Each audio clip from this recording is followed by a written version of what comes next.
Yo les gens, c'est SP et vous êtes sur Quoi Neuf Ciné. Aujourd'hui, on se fait une petite vidéo qui sera assez intéressante pour les grands fans de manga ou d'anime. D'accord? Intéressante pourquoi? Parce qu'aujourd'hui, on parle des sensei dans les mangas et les animés génériques.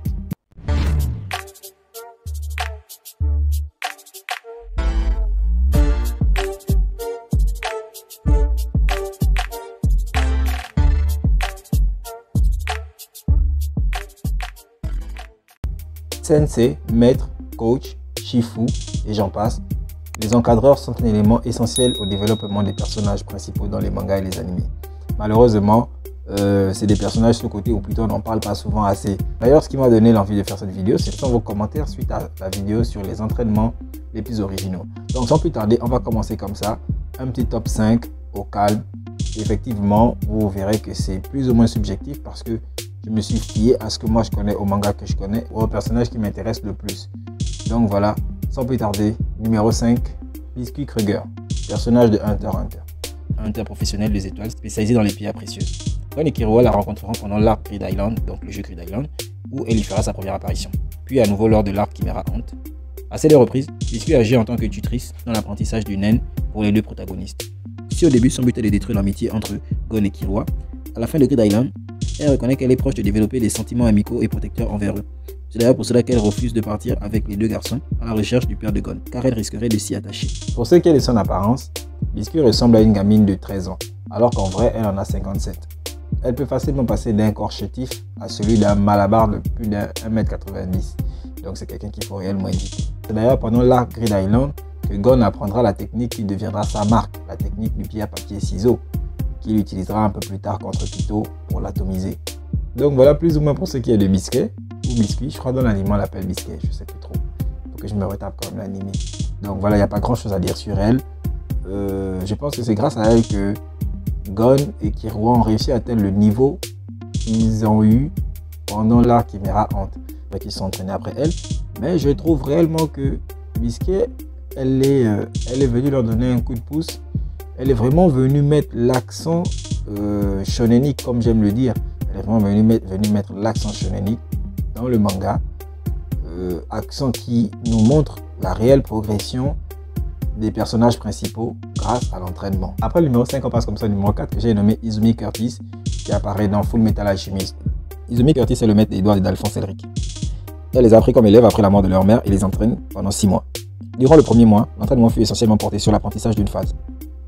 1 est tout et tout est 1. Laissés seuls à eux-mêmes sur une île au milieu d'un lac, les enfants méditaient sur cette phrase.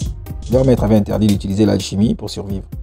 Le but de cette première phrase d'entraînement était de comprendre qu'un homme faisait le tout avec la vie et que la vie faisait le tout avec un homme. De comprendre que l'alchimie transmet la matière, autant que la matière est en perpétuelle évolution, mais que l'âme ne peut pas être créée avec les simples composantes. Et c'est en cela que c'est beau. En fait, j'aime bien la philosophie de Full Metal Alchemist. D'accord, le tout est un, le 1 est tout et tout le tralala. J'aime bien ce qu'on explique là-dedans. C'est d'ailleurs quelque chose qui peut facilement s'appliquer à notre vie. D'accord? Tu vois un peu le respect de la nature, patati patata. Tu vois ce que je veux dire en fait? C'est pour cela que j'aime bien ce personnage-là. Facilement pour moi, Izumi Curtis aurait pu faire partie du top 2. Tu vois? Mais dans le top 2, il y a des mastodontes. Et tu verras toi-même qu'au bout d'un moment, il y a des mastodontes. Même si ça s'est fait de manière subjective, comme je disais. Mais voilà quoi. Allez, on traîne pas. Numéro 3. Toshinori Yagi, dit All Might dans My Hero Academia. All Might n'est plus à présenter. C'est l'un des personnages les plus célèbres de ces 5 dernières années. Donc, pour faire simple comme ça, All Might, c'est l'ancien possesseur du One for All, le 8e. Il fut également ancien numéro 1 de la Société des Héros. C'est le maître de Izuku Midoriya qui hérite du One for All. Leur entraînement consiste en un développement physique, mais surtout en un développement mental. Parce que oui, c'est ce que All Might enseigne à Izuku. Il lui enseigne que on peut avoir tous les muscles qu'on veut dans la vie. On peut être aussi fort que l'on veut dans la vie. Mais si on ne met pas ce pouvoir-là au service d'autrui, ça ne sert à rien. D'accord? Parce que le plus fort, ce n'est pas celui qui emmagasine l'énergie des autres sans pour autant la restituer, sans pour autant s'en servir convenablement. Le plus fort, c'est celui-là qui sait aider les autres. Et d'ailleurs, l'entraînement que All Might nous montre au début, l'entraînement au cours duquel Deku est censé nettoyer une plage, est une excellente illustration de ce que je suis en train d'expliquer. D'ailleurs, je l'ai dit, dans la vidéo sur les entraînements les plus originaux. La vidéo doit apparaître quelque part ici, je crois, si je ne me trompe pas. Donc, clique sur le lien, va regarder la vidéo, c'est super intéressant. Donc, au niveau d'All Might, j'ai plus grand chose à développer, mais il fait partie de mon top 3 des meilleurs instructeurs. Parce que pour moi, oui, un sensei, c'est celui-là qui permet à l'athlète, au personnage principal, de se développer physiquement, mais aussi moralement. Je crois que c'est plus ou moins le rôle que chacun des personnages de ma liste joue. Allez, on passe tout de suite au numéro 2. Je suis allé fouiller loin dans mes origines en tant que fan de manga. Oui, je suis allé fouiller loin. Et le numéro 2, en principe, il aurait pu être le numéro 1. Il aurait vraiment pu être le numéro 1. Mais je me suis retenu. Là, j'ai retiré la subjectivité. Je me suis dit, bon, ouais, je vais mettre voilà, un peu d'objectivité. Le numéro 2, je suis allé le chercher dans Dragon Ball ou Dragon Ball Z, tu appelles ça comme tu veux. J'ai nommé Maître Kaiô.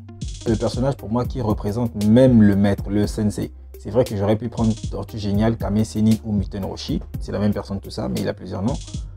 Mais je me suis dit, Muten Roshi n'intervient que pendant la première partie du manga, ou en tout cas au niveau de l'entraînement de Goku.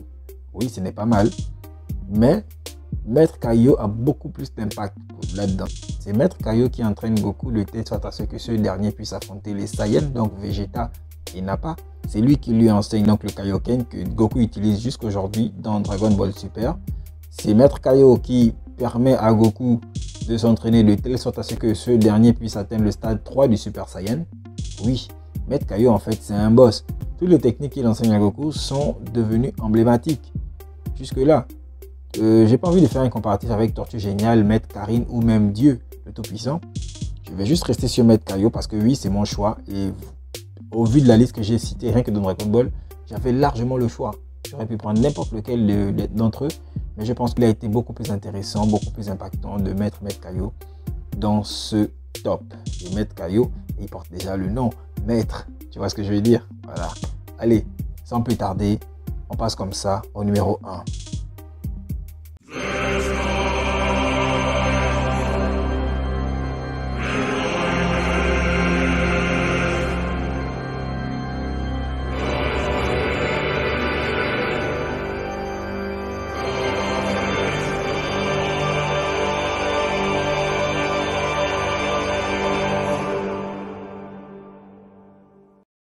Tu l'auras compris après avoir vu le petit extrait que j'ai balancé. Le numéro 1 de ce top, ce n'est nul autre que Jiraiya, Naruto Shippuden. Anciennement élève de Hiruzen Sarutobi, le 3e Hokage, qui lui-même était élève de Tobirama Senju et de Hashirama Senju, 1er et 2e Hokage. Je te passe tous les détails. Jiraiya, maître du 4e Hokage. Oui, Minato Namikaze, le boss des boss, la machine de guerre. Jiraiya, maître de Nagato, Yahiko et Conan. Jiraiya, maître du héros du manga, Naruto Uzumaki. Oui, Jiraiya c'est un boss. Pourquoi Jiraiya est premier dans ce top? Jiraiya c'est le personnage, c'est le sensei. Je suis sûr que même toi qui regardes le manga, Jiraiya c'est le sensei qui t'a le plus touché. D'abord de par sa vie. Oui, il nous enseignait tout plein de choses. Il nous enseignait que le but c'est pas d'être le premier. D'accord? On n'a pas besoin d'être le meilleur dans tout. Ce qu'il faut faire, c'est travailler, c'est s'entraîner durement. Je pense que Masashi Kishimoto a très bien écrit ce personnage-là. C'est l'un des meilleurs personnages de Naruto, je dirais.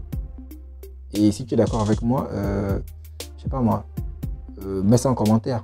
Voilà, mets ça en commentaire. Dans le cas contraire, bah, tu le dis aussi en commentaire. Jiraiya a tellement bien été écrit que sa mort a eu plus d'impact dans le manga que sa vie. Et ça, franchement, je dis chapeau à l'artiste en fait. Chapeau à l'artiste. Je ne saurais comment détailler l'entraînement de Jiraiya et Naruto, mais je sais que c'était un entraînement extrêmement compliqué parce que quand Naruto revient après l'ellipse de 2 ans, 2 ans et demi, 3 ans, je ne sais plus trop, c'est un tout autre Naruto qu'on a en face de nous. Jiraiya est le même, mais Naruto a changé. Physiquement, il a changé, c'est normal, la puberté et tout. Mais mentalement, bah voilà quoi, il a aussi changé. Il a de nouvelles techniques, des techniques beaucoup plus puissantes. Bref, on n'est pas là pour parler de Naruto, on est là pour parler de Jiraiya. Donc, Jiraiya, numéro 1 de ce top. Oui, je le dis et je le redirai encore une fois. Jiraiya, numéro 1 de ce top. J'aurais pu parler d'autres maîtres, j'ai eu tellement le choix. Il y avait Kakashi, pour ne rester que de Naruto, Hiruzen Sarutobi. Ouais, j'aurais pu parler de lui. Mais non, malheureusement, voilà, c'était un top 5. J'aurais pu parler de Rayleigh dans One Piece, que je viens d'ailleurs de découvrir. Encore que là, bah, c'est pas encore le sensei de Luffy. Mais bon, je verrai bien. Il faudra voir ça dans ma prochaine review One Piece. Je crois que c'est ce samedi, ce week-end, que je vais la faire. Il faudra voir. Bon, j'ai pris un peu de retard, mais bon, bref, on s'en fout. Donc voilà, la vidéo est terminée. Je t'invite à faire comme d'habitude. Hein. Tu likes, tu t'abonnes, tu commentes, tu partages. Voilà, tu me lâches bien le pouce, comme ça, bien haut. Voilà, c'est la priorité. Et puis voilà, je t'invite également à me donner ton top 5 tes sensei préférés dans les mangas, dans les animés. Voilà quoi. Et puis, tu me fatigues pas. Tu partages. Allez, je te dis à plus. Tchuss.